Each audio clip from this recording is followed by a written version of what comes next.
छत्तीसगढ़ में चुनाव, बीजेपी कांग्रेस का दांव।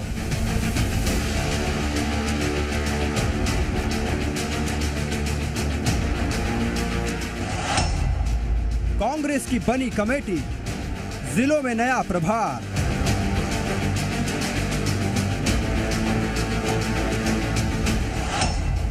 चुनावी कसरत और कसावट।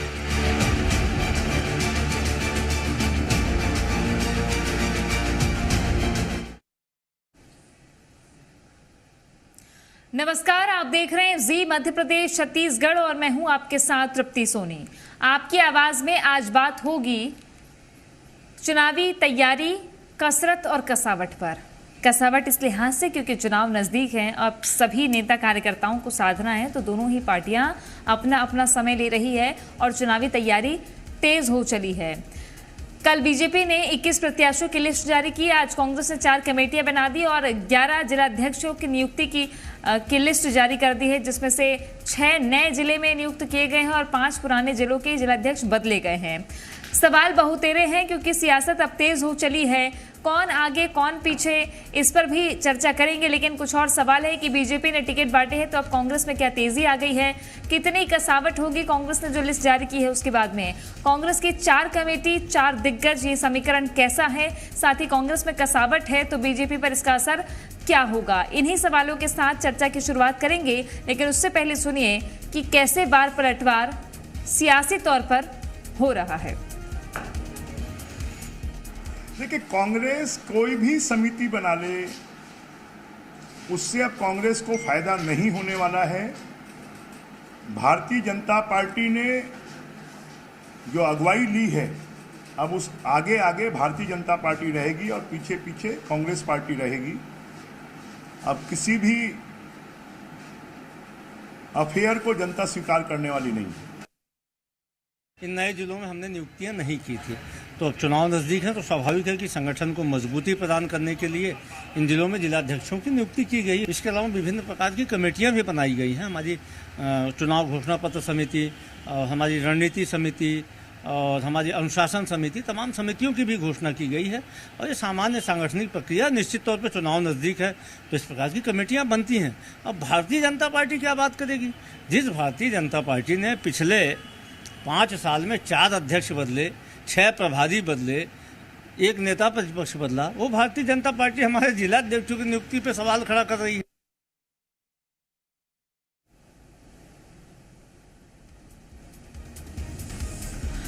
तो कैसे कांग्रेस और बीजेपी दोनों के बीच मैदानी जंग छिड़ी हुई है, इस पर चर्चा करेंगे हम।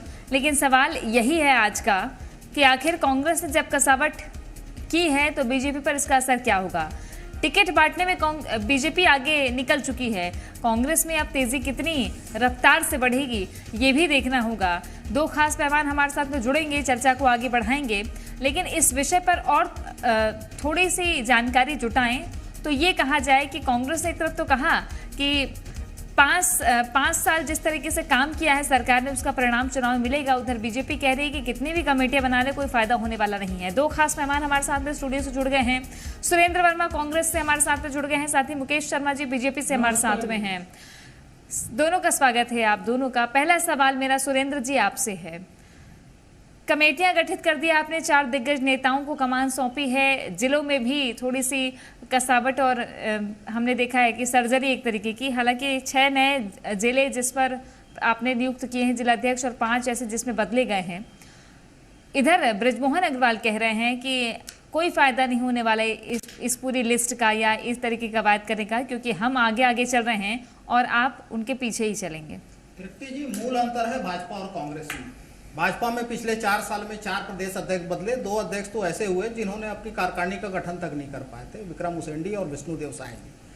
कांग्रेस में जो जिला अध्यक्ष बने हैं, नए जिलों में नियुक्तियां हुई है और पुराने जिले जिनमें 5 जिले हैं वहां पर उनका कार्यकाल पूरा हो चुका था। तो बदलाव तो शाश्वत प्रक्रिया है, निरंतर चलने वाली प्रक्रिया है। जहां तक प्रत्याशी चयन का मामला है, कांग्रेस पूरी पारदर्शिता से, लोकतांत्रिक तरीके से पूरा शेड्यूल जो है वो पहले ही जारी कर चुकी है। 17 तारीख से 22 तारीख तक जो है हमारे यहाँ ब्लॉकों में आवेदन मंगाए जा रहे हैं वो जो आवेदन आएंगे उसको 26 तारीख तक पीसीसी में जमा करना है। उसके बाद 29 तारीख को जिले स्तर पे जितने जिले हैं वहां पर डीसीसी की बैठक होगी और उसके बाद में 31 तारीख को 5 नामों के पैनल के साथ में पीसीसी को देना है। पूरी पारदर्शिता है। जहां तक भाजपा का सवाल है, जितने दावे थे भाजपाइयों के सारे जुमले साबित हुए। हारे हुए, पिटे हुए मोहरे, दागी चेहरे, परिवारवाद और आयातित लोगों को टिकट दी गई है। 2003 और 13 में विजय बघेल जी हारे हैं, वो तो प्रदेश अध्यक्ष बनना चाहते थे, बनाए नहीं, केंद्रीय मंत्री बनाए नहीं, अब बलि का बकरा बना दिए। और जिस प्रकार से लखनलाल देवांगन जी जो है 2018 में हार चुके हैं। पहले कहते थे हारे हुए प्रत्याशी को मिलेगा नहीं, कटघोरा से हारे थे, अब कोरबा से टिकट दी गई है। परिवारवाद का आरोप लगाते हैं। रमन सिंह के भांजे को खैरागढ़ से टिकट दी गई है और जांगड़े की पुत्री को सरायपाली से उतारा गया है। और भाजपा में तो ऐसा संकट है नेता और कार्यकर्ताओं का कि राजिम में जिनको उतारा गया है 2 साल नहीं हुआ है। जेसीसी जैसे भाजपा में आए उसी तरह से डौंडी लोहारा में जो है वो कांग्रेस के युवा कांग्रेस के जिला अध्यक्ष हुआ करते थे। कांग्रेस ने उनको जिला पंचायत का अध्यक्ष बनाया। और भ्रष्टाचार की ये केवल बात करते हैं। राम विचार नेताम जो आरोपी हैं प्रियदर्शनी सहकारी बैंक में, जो मुख्य आरोपी उमेश सिन्हा ने नार्को टेस्ट में कबूल किया 1 करोड़ रुपए नकद देने का, उन दागी को उतारा जा रहा है रामानुजगंज से। तो भारतीय जनता पार्टी तो ये मान चुकी है कि भूपेश बघेल की भरोसे की सरकार के सामने इनके सारे पैतरे, सारे षड्यंत्र नाकाम हो चुके हैं। और यही कारण है कि अभी रायगढ़ में सभा होने वाली थी प्रधानमंत्री जी की, वो भी मना कर दिए। ठीक है, चलिए मुकेश जी जवाब दीजिएगा सुरेंद्र जी के आरोपों का। मेरा सवाल ये है कि आपके यहाँ भी कोई फॉर्म भराया गया था क्या, कि सीधे दिल्ली में मंथन हुआ है? तृप्ति जी, कांग्रेस के प्रवक्ता भाई मैं देख रहा था, ये भाजपा की बड़ी चिंता कर रहे थे क्योंकि इनकी अपनी कोई योजना है नहीं। ये भारतीय जनता पार्टी ने क्या किया, कौन प्रत्याशी क्या, ये चिंता करने की जरूरत नहीं है। दुनिया के सबसे बड़ी लोकतांत्रिक पार्टी है और इतिहास में पहली बार देखे होंगे कि इतना जल्दी टिकट लोगों को दिया गया है, क्योंकि अनुशासन है। पार्टी जानती है, लोकतांत्रिक तरीका है, पार्टी में अनुशासन है।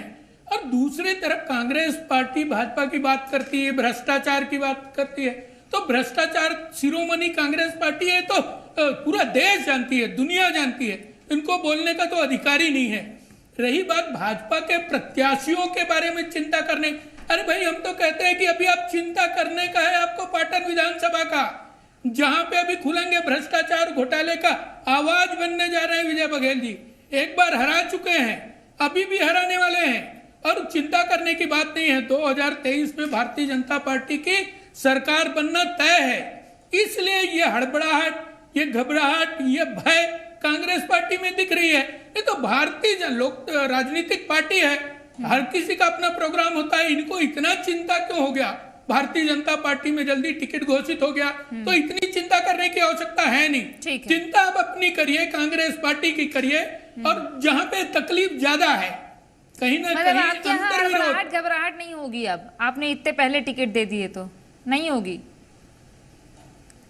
मुकेश जी आपके यहाँ हड़बड़ाहट नहीं होगी, भागा दौड़ी नहीं होगी? बिल्कुल नहीं है, बिल्कुल नहीं है। भारतीय जनता पार्टी के अंदर में भारतीय जनता पार्टी के कार्यकर्ता, उस क्षेत्र के सक्रिय लोग, कार्यकर्ताओं से, पदाधिकारी से और जनता से बात करके ये टिकट फाइनल किया गया है। ठीक है सुरेंद्र जी, इनके यहाँ हड़बड़ाहट नहीं है, आप जबरदस्ती हड़बड़ा रहे हैं ऐसा कह रहे हैं। लेकिन हमने देखा कि आपकी जो बैठकें हो रही हैं, आज 8 विधानसभा की बैठक ली है आपके प्रभारी ने, वहां पे खूब हो हल्ला हुआ, आपके अभी से हड़बड़ी मच गई है। तृप्ति जी, हमारे यहाँ तो मैंने पहले भी कहा आंतरिक लोकतंत्र है, पूरी पारदर्शी प्रक्रिया से प्रत्याशी चयन का कार्यक्रम जो है वो चलाया जा रहा है, पूरा शेड्यूल तय हुआ है। मूल बात जो भारतीय जनता पार्टी में है, आपको याद होगा कल पहली प्रतिक्रिया आई अभनपुर से जिनको कैंडिडेट बनाया गया है, उनको भी आश्चर्य हुआ। तो असलियत यह है कि इन 21 सीटों में आप देखेंगे 2018 के चुनाव में एक भी सीट भाजपा नहीं जीत पाई थी, 20 में कांग्रेस और एक जो था मरवाही का जेसीसीए था जिसको उपचुनाव में कांग्रेस ने जीता। मतलब 21 में से 21 कांग्रेस के हैं और इनको तो कोई दूसरा प्रत्याशी भी नहीं मिला। और यही कारण है कि चंद्रशेखर साहू जैसे नेता जो 3-3, 4-4 बार विधायक रहे, सांसद रहे, उनकी टिकट काटी गई, ओपी चौधरी की टिकट काटी गई, पूर्व होम मिनिस्टर रामसेवक पैकरा की टिकट काटी गई। तो भारतीय जनता पार्टी में अधिनायकवाद है, थोपे गए प्रत्याशी हैं, इनको कोई चेहरा नहीं मिला, वहां चुनाव लड़ने वाले नहीं मिले।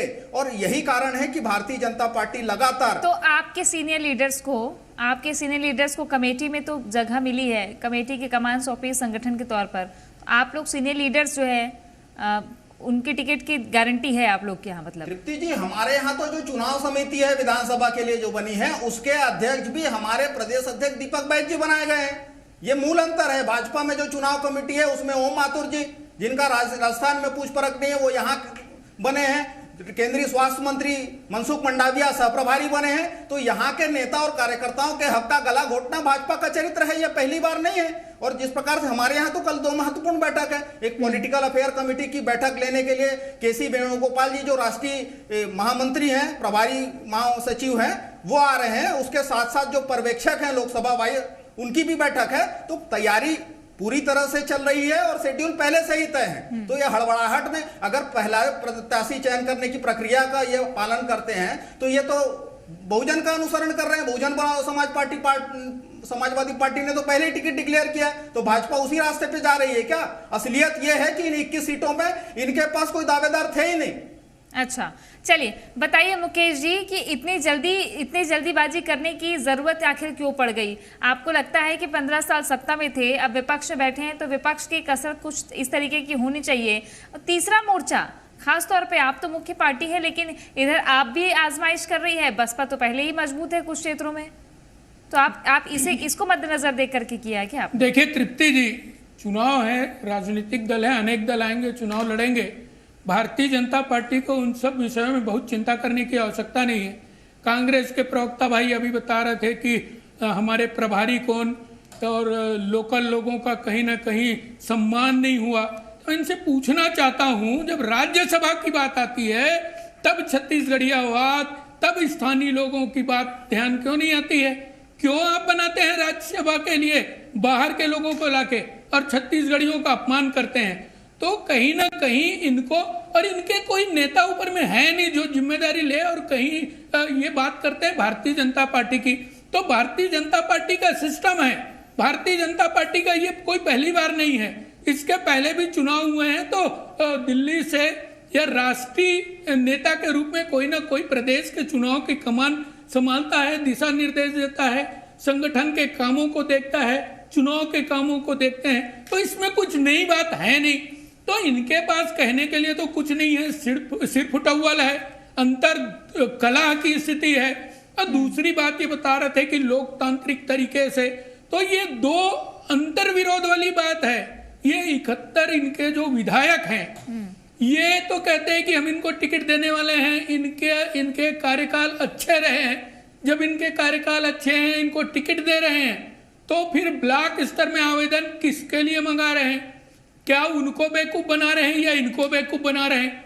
तो कहीं ना कहीं कांग्रेस पार्टी निर्णय की स्थिति में नहीं है। ये भी बड़ा दिलचस्प है कि वो आपकी चिंता कर लेते हैं, आपके विधायकों की, आप उनके विधायकों की चिंता कर लेते हैं। लेकिन सवाल है कि जनता जिनको चुनेगी, जो मैदान में प्रत्याशी होंगे, वो कैसे होंगे? इस पर तैयारी ठोक पीट के करते हैं ना दल। सुरेंद्र जी, आप लोगों की पॉलिटिकल अफेयर कमेटी की बैठक है, उसके बाद आपका पर्यवेक्षकों की भी बैठक होने वाली है, तो माना जाए कि बीजेपी ने जो टिकट जारी कर दी, अब आप भी बहुत तेजी दिखाएंगे? तृप्ति जी, हमारे यहाँ कार्यक्रम पहले से तय है। जो मैंने पहले भी कहा कि 17 से 22 तक ब्लॉकों में दिया आवेदन जमा करने की प्रक्रिया है। उसके बाद वो मैं सितंबर की बात कर रही हूँ जी, सितंबर की बात कर रही हूँ।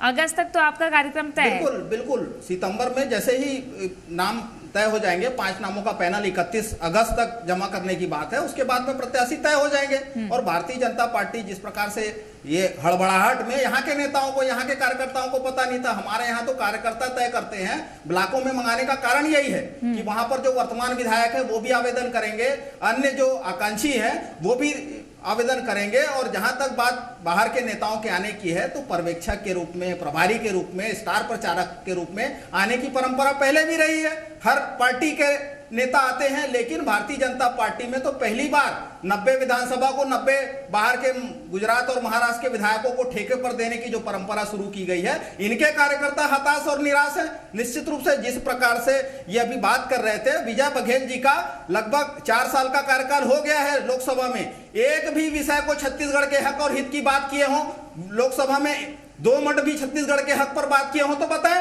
चलिए अब एक मिनट है, एक सवाल आप दोनों से कर लेती हूँ मैं। एक बात बताइए मुकेश जी, आम आदमी पार्टी भी आ रही है, बसपा पहले से है, अरविंद नेताम अपनी अलग पार्टी के बैनर तले जाने की बात कह रहे हैं। आपको लगता है कि आप विपक्ष में हैं, पिछले बार परफॉर्मेंस आपका बहुत पुअर रहा, क्या इस बार ये जितनी पार्टियां आपके पैरेलल अगर खड़ी हो जाएंगी तो ऐसा नहीं लगता कि नुकसान किसको होगा? ये सबके सब सत्ता के सामने, सत्ता के विरोध में जो लगातार कांग्रेस की सरकार 4.5 साल से भ्रष्टाचार और घोटालों में डूबी है, इसके विरोध ये अभी शुरू कर दिया इन्होंने। तो राजनीतिक दल आएंगे, चुनाव लड़ेंगे, लेकिन भारतीय जनता पार्टी को इससे कुछ फर्क पड़ने वाला नहीं है। यही सवाल सुरेंद्र जी। हाँ सुरेंद्र जी, 13% करीबन वोट जो है ना वहां पे गुजरात की बात कर लूं मैं तो गुजरात में आम आदमी पार्टी ने आदिवासी इलाकों को ज्यादा फोकस किया, इसलिए वहां पे उनका वोट परसेंटेज बढ़ा। छत्तीसगढ़ में भी वो वही एक्सरसाइज कर रहे हैं। डेंट किसको? जहां जहां भारतीय जनता पार्टी सीधे मुकाबले में खरी नहीं उतर पाती, अपने आप को असहाय महसूस करती है, तब ये इस प्रकार के षड्यंत्र रचते हैं। छत्तीसगढ़ में भी अंतागढ़ का षड्यंत्र उजागर हुआ। जेसीसीजी के दम पर ये 3 बार सरकार बनाते रहे, जो इनके षड्यंत्र है वो भी उजागर हो गया। छत्तीसगढ़ में ये बार बार नहीं चलेगा।